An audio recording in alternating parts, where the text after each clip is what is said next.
not first-time attendees to an AIM webinar. We're pleased to say that we've grown a pretty nice following for our series. We host around 10 webinars a year, and we've been doing this for about the last 4 years. These webinars are a way in which AIM helps support its customers and its non-customers. Anyone who's working in the commercial transportation space is welcome to join us and learn from our resources and learn from the people within our company who really know their stuff. So the largest focal point within our company's culture is safety. We touch thousands of vehicles every year that share the road with our families and our friends. The safety and the safety of those people and the safety of AIM's employees are paramount. It's second to none. That's what we care about more than anything. At AIM, we're in the business of providing transportation solutions, be it in the form of leased equipment, dedicated contract carriage, maintenance programs, freight brokerage. We sell used trucks, really anything commercial transportation, we do it. We provide solutions beyond our service offerings, though, and those services are sometimes in the form of information, like today. We operate our own fleet of vehicles, so we know what you're up against. We actually maintain currently about 11,000 vehicles, and 400 of those are in our integrated fleet. So we also employ drivers and own the trucks that they are operating. So we share a lot of the same struggles as all of you out there, and we want to share our resources and the knowledge of our experts. We have 2 of those experts here today and ready to present. We have Mr. Bob Thibodeau, our Director of Safety, and Mr. John Kirn, Regional Safety Manager. So whether you're a driver, you manage drivers, or you manage people who manage drivers, you're in a position to create a safer driving environment in the world around us. And taking the initiative by being on this webinar today shows your commitment to safety, and I applaud all of you. So now we're ready to pass the mic to the experts on maintaining safe driving practices and conditions throughout the entire year, but today we're going to focus on winter. So Bob, John, the floor is yours. Thank you, Jess. Welcome to everybody that's attending. As Jess said, this is one in a series of webinars that AIM sponsors, and this one is on safe winter driving. Assisting us is Mr. John Kirn. He's a regional safety manager. John has been with AIM as a safety manager for over 5 years. I've been at AIM over 24 years, and both of us have Class A CDLs and the experience and practice driving that go along with that. We're going to go right ahead into the presentation. So the very first thing we see is snow, and we're certainly in that season right now. It's a great time to have this presentation. So, when we're dealing with snow as a driver, a couple of things to keep in mind: prepare, protect, and prevent. Well, I summarize those as prepare for the trip. Know where you're going, get the weather reports for the areas that you're going to be traveling in, and keep that available if you go interstate from one state to the next. Protect yourself. Make sure you have appropriate clothing and footwear, and have a kit with you that should you have to shut down due to being stuck or broke down for one reason or another, you'll be able to stay warm. And some of those things would include a cell phone charger, your cell phone, and extra heavy coat, and flashlight, and kitty litter, things of that nature, and some non-perishable food items and water. So that's part of protecting yourself. And if you do these things, you can, some of the points that we're going to present today will certainly go a long way to preventing crashes as you drive mile after mile.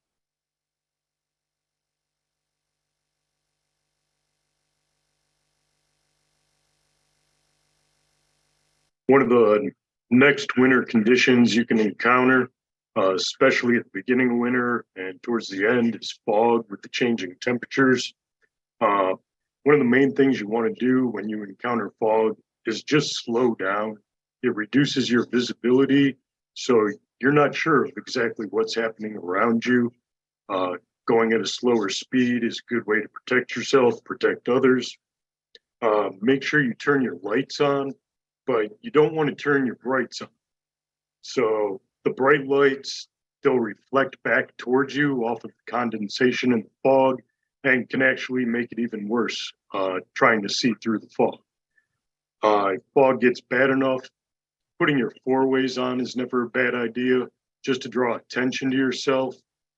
And as you're drawing attention to yourself, hopefully other people are drawing attention to themselves. One thing you don't want to do is follow a set of lights.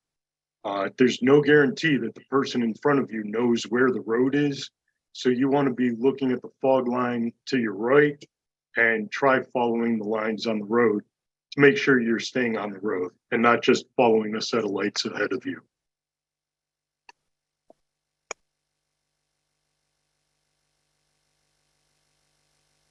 So here we have a picture of a roadway and adjoining fields, and the talks about ice. So one of the things that is probably the most dangerous that drivers encounter is ice. It's very difficult to operate on ice, and that's why if a driver schedule allows, it's best as a defensive measure to park at a truck stop or rest area and let the road crews get out and handle the ice and snow. So identifying ice can sometimes be a little tricky, particularly at night.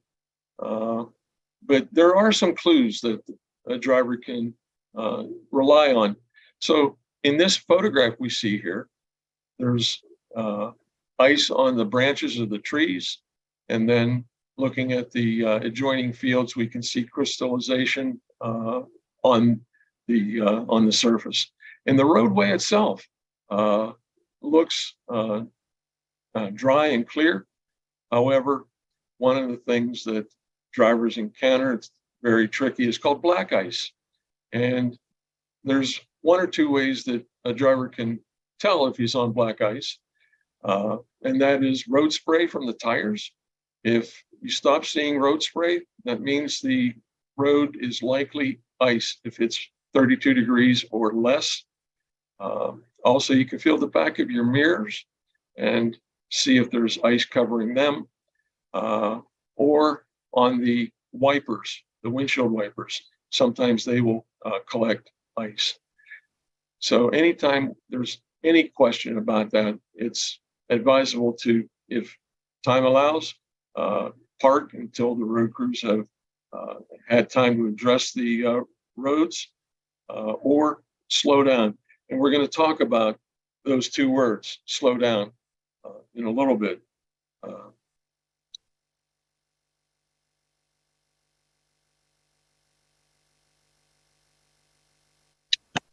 So here we see a slide talking about the number one reason for winter-related accidents. So I'm going to ask everybody, just write down what you think the number one reason is, or just think of it in your head. Little clue was that truck zipping by there at the beginning. So if everyone's got their answers written down, the number one reason is just driving too fast for conditions. So biggest thing, as Bob said before, is just slowing down. Make sure you're driving for the conditions that you're in. Even if the speed limit is 60, if conditions don't warrant 60, then slow it down to whatever is safe. What are some secondary contributing factors to winter-related accidents? Well, the first one would be a failure to keep a safe following distance. So whenever you encounter inclement weather, you always want to increase your following distance, because that gives you more time to stop and potentially avoid an accident. The next one is failure to adjust for low visibility. So that's failure on your part or on other people's part. So if you can't see what's going on ahead of you, then there's no way for you to know what you need to potentially be expecting and slowing down. And finally, loss of traction when stopping, which when you encounter snow and ice, it's automatic loss of traction and increases your stopping distance, which should increase your following distance that would allow you to stop in time.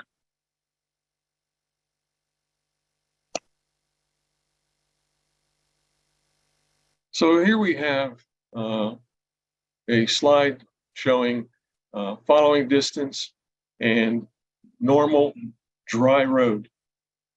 We recommend a 6-second following distance when the road's conditions are ideal. That simply means that the driver observes the rear bumper of the vehicle in front of him passing a stationary object. It could be a tar strip, it could be a sign, mile marker sign, a bridge abutment, and starts counting 1001, 1002, 1003, etc.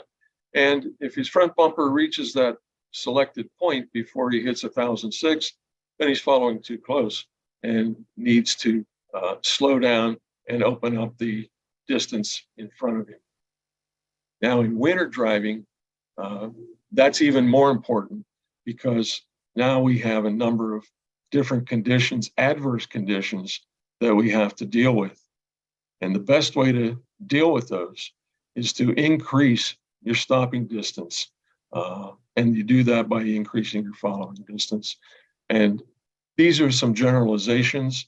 When the roads are wet from rain, then the stopping distance needs to be increased by 50% or more than what you would normally use on dry roads.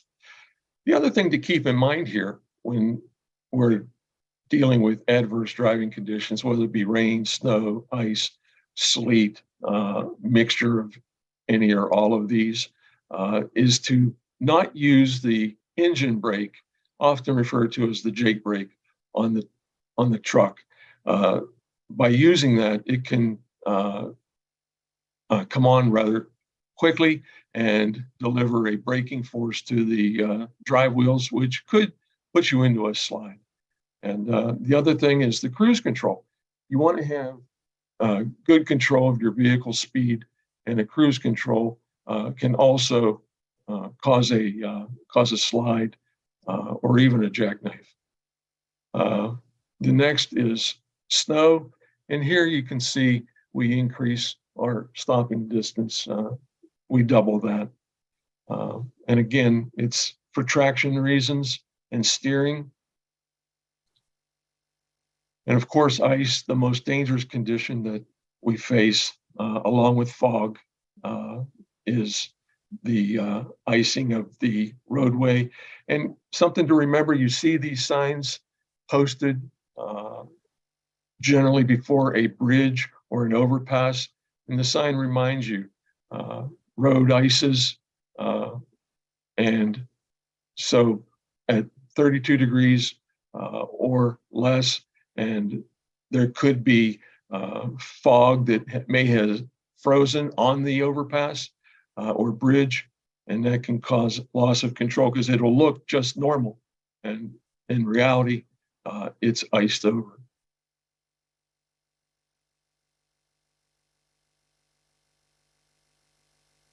So good acronym to remember for winter driving would be SPACE. The first one, the S, stands for speed, which we've already gone over, as it is the #1 cause of winter driving accidents. So make sure you back off and slow down.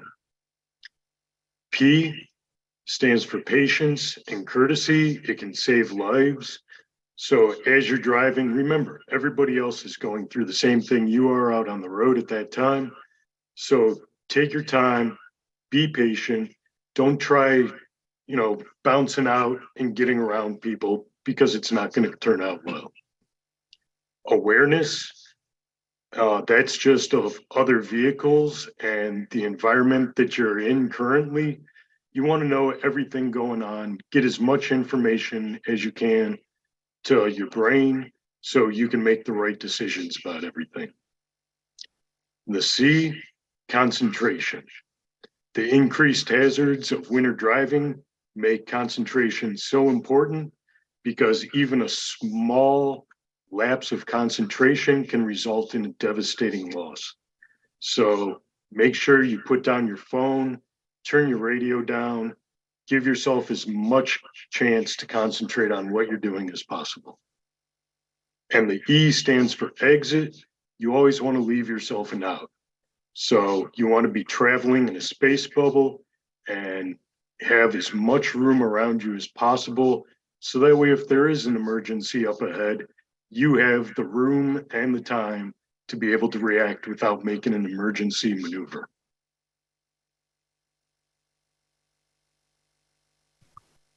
So here we have a picture of a tanker going down the highway, and there's really no indication of what the tanker is hauling, whether it's milk, whether it's a chemical or fuel.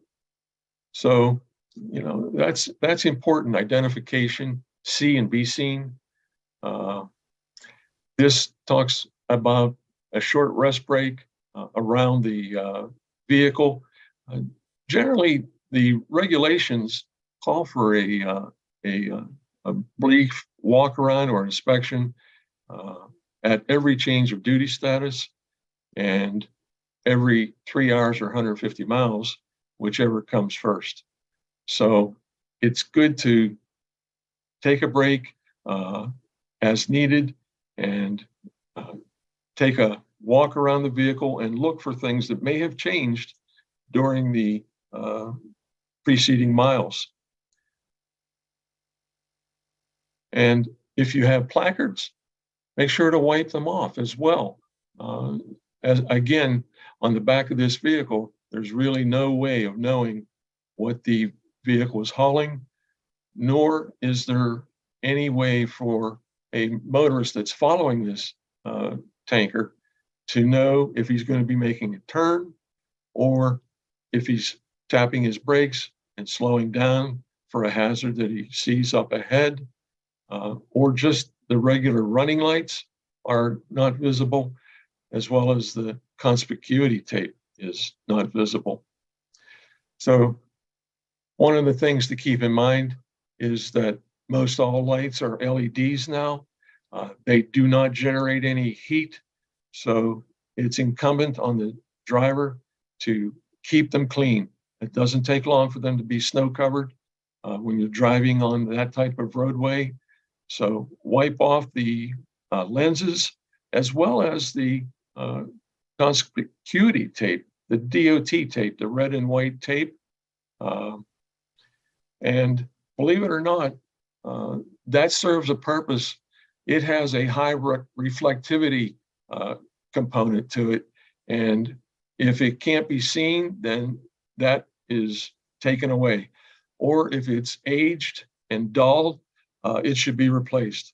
And also, the CSA program has a violation of 3 points assessed under the maintenance basic should a driver be stopped for concealed conspicuity or even diminished or degraded conspicuity. And that 3-point violation goes on the motor carrier under the maintenance basic and also against the driver's CSA score and the driver's PSP score. So in this case, there's also conspicuity needed up along the top of the tanker, and same on straight trucks. There's conspicuity tape needed at the very top of the trailers, that box trailers, van trailers, as well as straight trucks.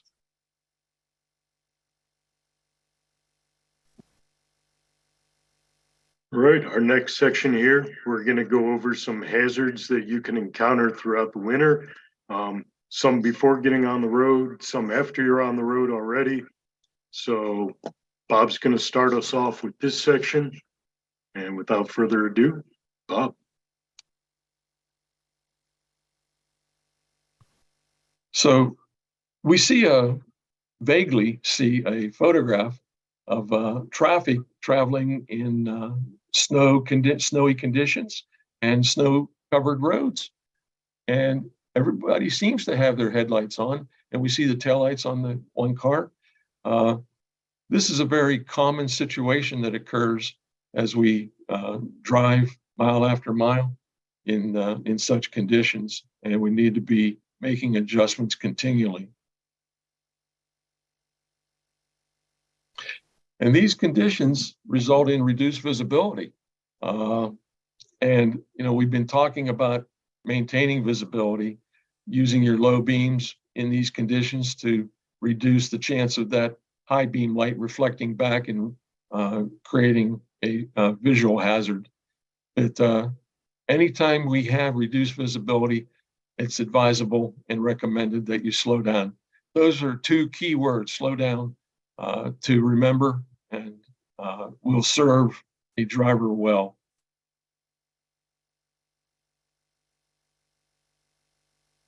So here you see a guy that we've all been there, scraping the half-inch, quarter-inch of ice off our windshield. So you always want to make sure you're cleaning the ice and snow off of your windshield, all your windows, and including your mirrors. Without being able to see through your windshield or mirrors, you're basically driving blind. So take care of all of that. Put your defrost on, get everything melting, get them cleaned off. And that also includes cleaning off the hood of your truck. So 2 reasons for that are, one, that all that snow on the hood as you're driving down the road, it's going to blow right back up onto your windshield. Another reason, some states have laws now that require you to clean your vehicle off to the best of your ability, so you can get a citation for that. And also, if you're driving down the road and an officer sees that you have, the overnight snowfall still on your hood, there's a pretty good chance you didn't do a proper pre-trip inspection. So dump the snow off your hood while you're doing your pre-trip, and it'll save you a lot of headaches.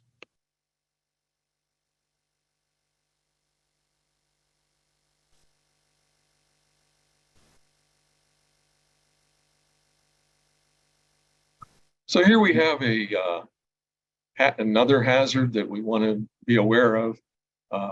This diamond showcases snow and ice equals, and then there's some blanks. There's 8 spaces there that can accommodate a road condition, a type of road condition that snow and ice create. So take a moment, like on Jeopardy, and see if you can jot down what word would fit in and indicate snow and ice resulting in this type of condition to a road.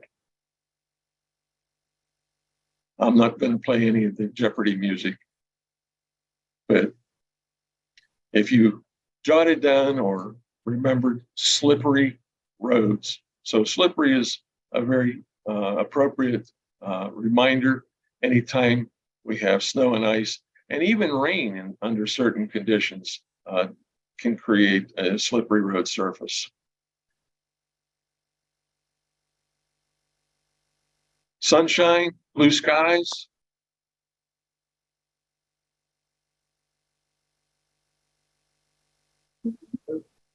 And then we have low visibility in this slide here. So again, that's to remind us that the conditions can change quickly, rapidly. Give you an example.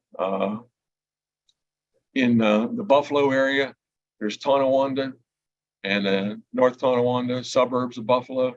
I've seen where our drivers have had to shut down in North Tonawanda, but because the city has issued no driving, and the drivers in Tonawanda no adverse conditions. So that's to be mindful, and adjustments have to be made rather quickly to accommodate these changes.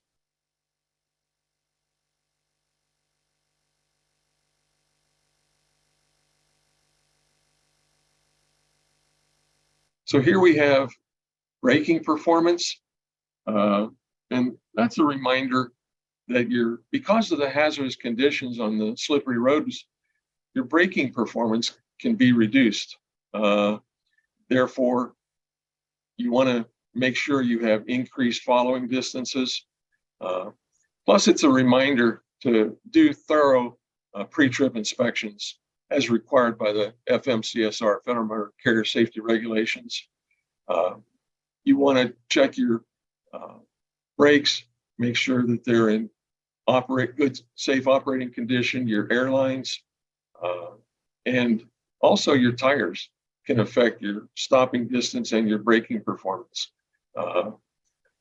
Minimum that the DOT requires is 430 seconds on steer tires and 230 seconds on all other non-steer tires. That's not a whole lot of tread. And again, the DOT sets the minimum. You'd be well advised to go above the minimum. For example, AIM will take a steer tire off at 630 seconds rather than wait to 4, and take a non-steer off and replace it at 430 seconds rather than wait to 2. That adds traction for the driver as he encounters these conditions.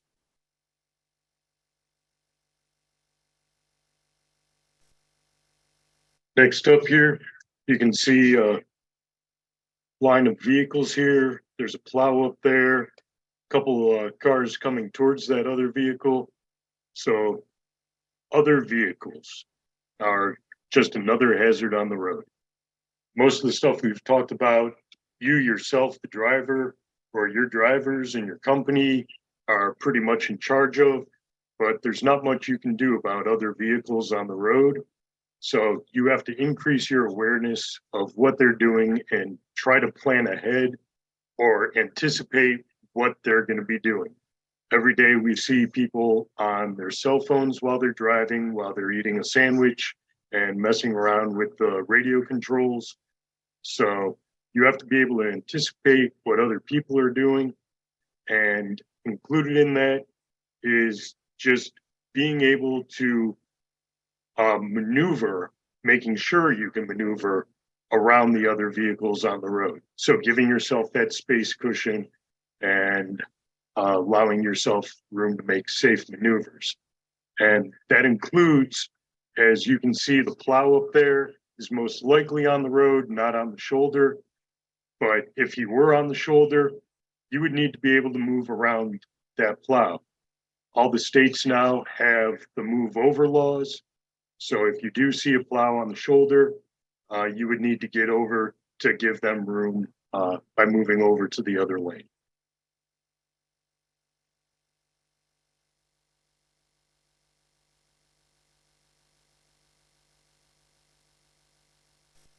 So John's covered this very well, other vehicles. I want to make mention of wildlife, deer that can come out, particularly when roads are being salted.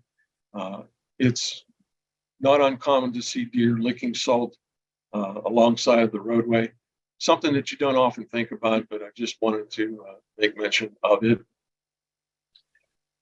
One of the things that AIM does is have reminders about important components on the vehicle to check, and it falls under what AIM is titled Operation Snowflake. And the first one that we see here is about starting your vehicle. And with cold weather approaching, and here, you want to make sure that your vehicle is plugged in. It's important that you plug that vehicle in upon its return so that it takes effect and keeps the coolant warm. If you're cranking your engine, don't do it for any more than 15 seconds because the starter can overheat, and it's advisable not to do it any more than three times. If it doesn't start by then, it's best to contact, for AIM customers, our road rescue. For others, contact your preferred vendor in the area that you're encountering this situation.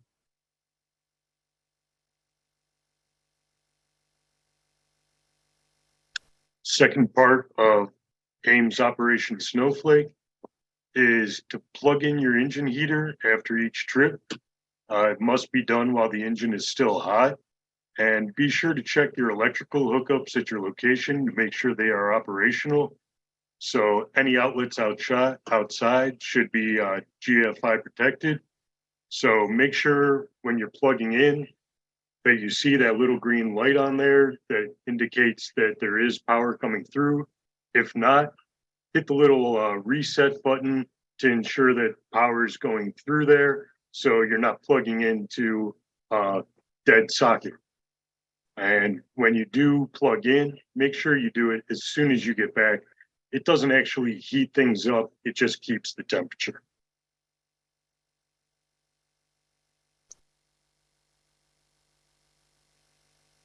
So the air tanks are a very important component that needs special attention during the winter months.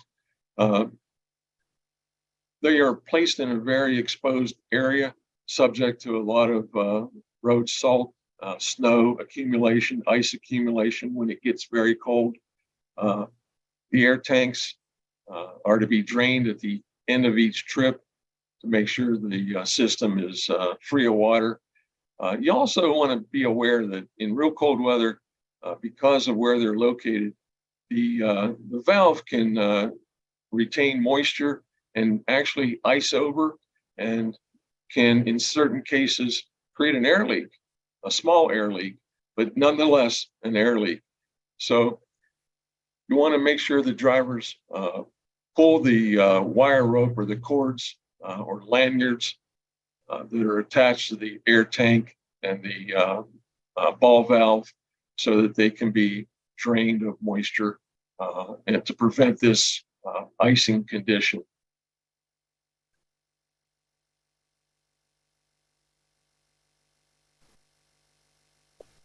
So fuel in the winter, if you're using one of AIM's shops and getting fuel from AIM, we blend the fuel with an additive, so shouldn't be gelling as much. If you fuel elsewhere, make sure that the fuel is blended, or that you use an additive, or that they're putting an additive in. And make sure that the additive that you use is for ultra low sulfur diesel fuel only. If you are traveling and you're going to be parking at a truck stop or somewhere like that, where the temperature is going to be dropping, especially this weekend coming up, there is supposed to be Arctic blast coming through. You know, you might want to grab an extra bottle of some diesel 911, add that to your fuel before shutting down for the night, or let your engine just run overnight to prevent anything from happening.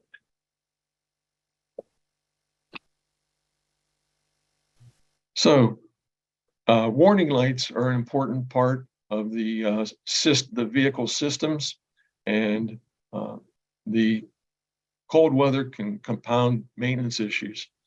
So if you see an indicator light on the dash, such as a malfunction indicator light or lamp, or a check engine light come on, tell your drivers not to ignore those. If you're an AIM customer, you want to contact our road rescue department right away so it can be diagnosed and a determination made on corrective action, whether it's safe to continue to a vendor repair, or if it needs to be shut down. Depending on what that light indicates, it could actually mean a shutdown. So never ignore these warning lights. So we've come to the end of our presentation, and there's a few things that would like to leave with you as takeaways and share them with your drivers. We talked about speed and as the number one cause of crashes, particularly in the winter, and the acronym for SPACE, what all that involved and what that meant. Inspections.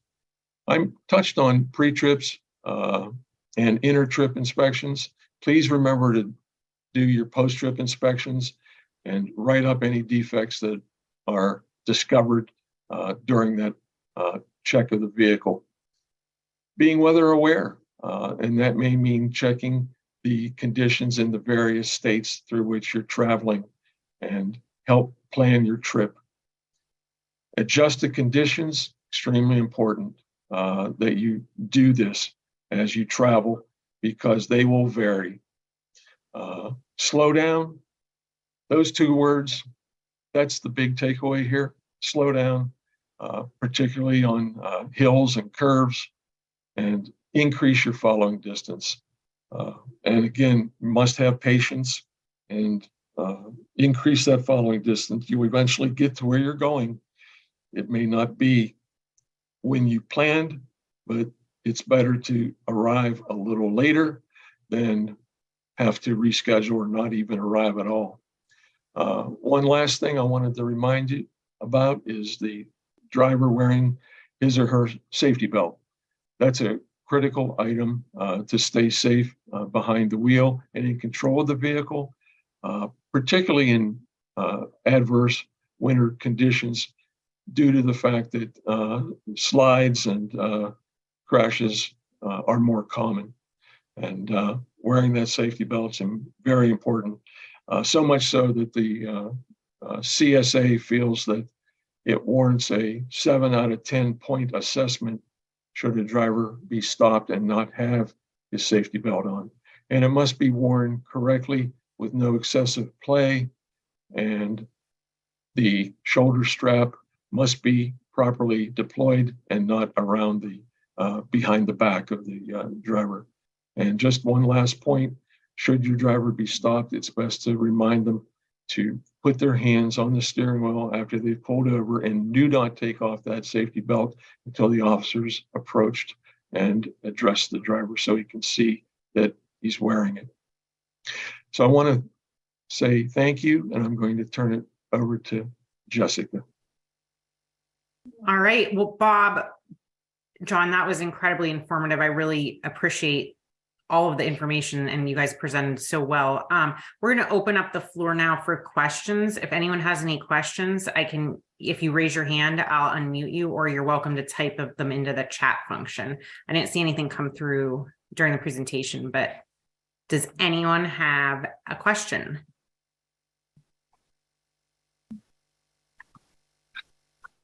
Here we got one.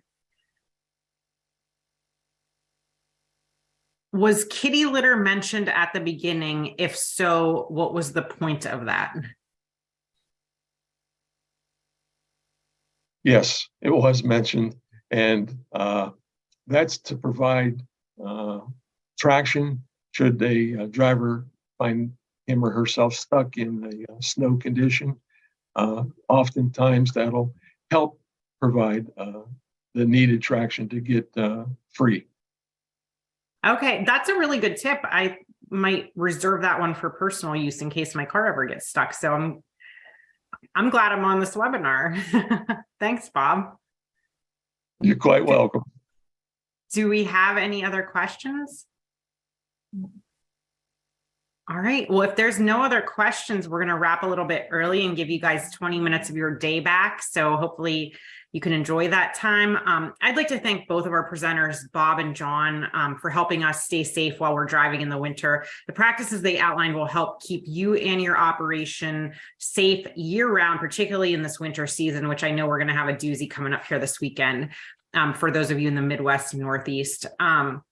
The contact information for our presenters will be included in the information that comes out from me tomorrow, including a link to this video recording. If you have any questions about driving safely that were not addressed, please feel free to reach out to Bob, John, or myself.